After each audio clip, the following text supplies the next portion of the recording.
ቁርአን ላይ ምን የሚል ቃል አለ? በሰባተኛው ሰማይና በመሬት ያለው ሁሉ አላህን ያወድሳል የሚል ትርጓሜ ነው ያለው።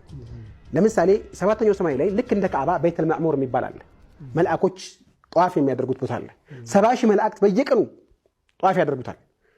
በሚቀጥለው ቀን አዲስ መልአክ ነው የሚመጣው። ከዓለም ፍጥረት ጀምሮ እስካሁን ድረስ የተደገመ መልአክ የለም። እየገቡ ዙሪያውን ይዞራሉ ማለት ነው።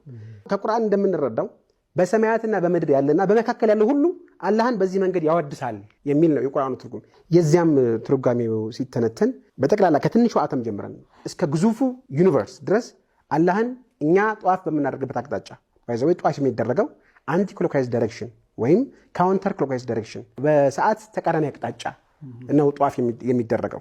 በዚህ አቅጣጫ ከትንሿ ኤሌክትሮንስ አንድ አተም ላይ ኤሌክትሮንሶች አሉ። ኤሌክትሮንሶች በኒኩልና በፕሮቶን ዙሪያ አንቲ ክሎክዋይዝ ዳይሬክሽን ጧፍ ያደርጋሉ። ለምሳሌ ውሃ ውስጥ አንድ ሃይድሮጅን አተም አንቲ ክሎክዋይዝ ዳይሬክሽን በአንድ ብርጭቆ ውሃ ውስጥ ባይዘወይ ወደ 20 እና 24 ዜሮ ያለው እንግዲህ ኢንትሪሊየንስ ኦፍ አተም አሉ ጧፍ እያደረጉ ነው ማለት ነው። ከዚያ ከፍ ስትል ደግሞ መሬት በራሷ ዚያቢያ አንቲ ክሎክዋይዝ ዳይሬክሽን እየዞረች ልክ እኛ ጧፍ በምናደርግበት አቅጣጫ ነው መሬት የምትዞረው። ሌላ መሬት በፀሐይ ዙሪያ የምትዞረው አሁንም አንቲ ክሎክዋይዝ ዳይሬክሽን ነው። እኛ ጧፍ በምናደርግበት አቅጣጫ እየዞረች አላህን ታወድሳለች ማለት ነው። እንደገና ሶላር ሲስተም በጋላክሲዎች ዙሪያ በሴንተር ኦፍ ጋላክሲ ዙሪያ አንቲ ክሎክዋይዝ ዳይሬክሽን ይዞራሉ። ጨረቃ በመሬት ዙሪያ አንቲ ክሎክዋይዝ ዳይሬክሽን ነው የምትዞረው። ከዛ ወደ ሰው ልጅ እንጣለህና የሰው ልጅ ደም ከሌፍት ኦሪክል ወደ ሰውነታችን ሲሰራጭ አንቲ ክሎክዋይዝ ዳይሬክሽን ነው የሚዞረው።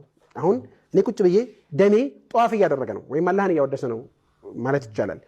እንደዚሁ የሴሎቻችን ዲኤንኤ ስፓይራሉ አንቲ ክሎክዋይዝ ዳይሬክሽን ነው የሚሽከረከረው።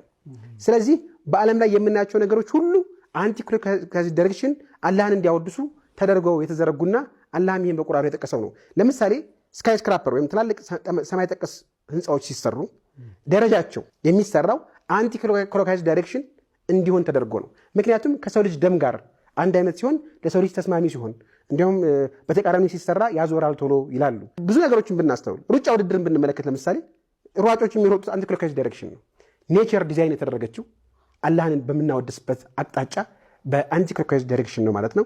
ባይዞ አይሁዶችም ግንባራቸው ላይ ከቆዳ የተሰራ ኪዩብ ከአባ መሰል የሚመስል ነገር አምላክን ለማስታወስ በሚል የሚያደርጉት አላቸው እና ያ አብርሃም ሰራው አምላክ ብቻ እንዲመለክበት። በሂደት ግን ጣዖት አምላኪዎች ጣዖት እያስገቡ 360 ጣዖት ከአባ ውስጥ ይመለክ ነበረ። ነብዩ መሐመድ ከመጡ በኋላ 360ውን ጣዖት በማጽዳትና በማስወገድ አላህና የማይታየው የማይዳሰሰው ምንም መልክ የሌለው የሰማይና የምድር ብርሃን የሆነው አላህ ብቻ እንዲመለክ